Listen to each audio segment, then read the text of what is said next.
Mikel, a really incident-packed afternoon. What was your assessment of it? Wow, hectic. It's always really intense here in this stadium. The atmosphere is created. I think the first half we were exceptional in many moments. I think we should have put the game 2 or 3 nil up. We didn't do that, and then the second half was a different story. Credit to Leeds, the way they came out in the second half, they created this problem. We made so many easy errors and giveaways in really dangerous areas that put us under trouble, and then we never generated any momentum, any control in the game. Very different to the first, but I just loved the commitment, the relentless and the passion that the team played to somehow find a way to win again. It was a really unusual start to the delay with the suspension of the game. How do you feel your players cope with that? We had to adapt. Obviously, we are not used to that, and it changed a little bit our routines. We tried to do it the best possible way, but I think we started the game really well.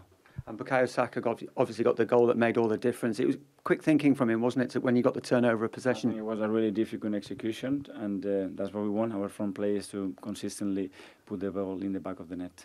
You mentioned the pressure that you came under in the second half. Do you feel you showed a real resilience today? Absolutely. I think that's the word. We expected a lot of chaotic moments within the game, the way they play, the way the crowd pushes the team as well, and we had to handle that, and we find a way to do it. Yeah, how did you adapt to being sort of out of possession and taking those crosses that were coming into you? Yeah, it was a lot of pressure we made again. Every time we regained the ball, we gave it away. We gave simple balls away in really dangerous areas, and at times we were lucky. I think Aaron was excellent, and the truth, credit to Leeds, the way they played the second half.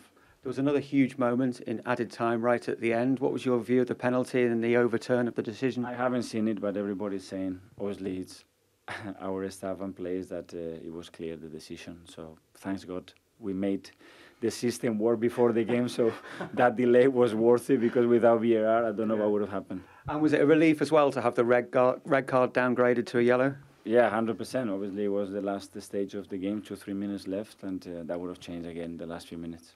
What is it like in the dressing room now? Because you're finding different ways to win matches. You keep getting the 3 points. Do you feel there's something special happening here? Something special. This is not a coincidence. This shows the unity, the willingness that I see in the eyes of the players to win, to compete. We had a lot of players that played in Norway 2.5 days ago, travel back on Friday evening, travel back on Saturday, and they are still willing to win the way they did it. So credit to them.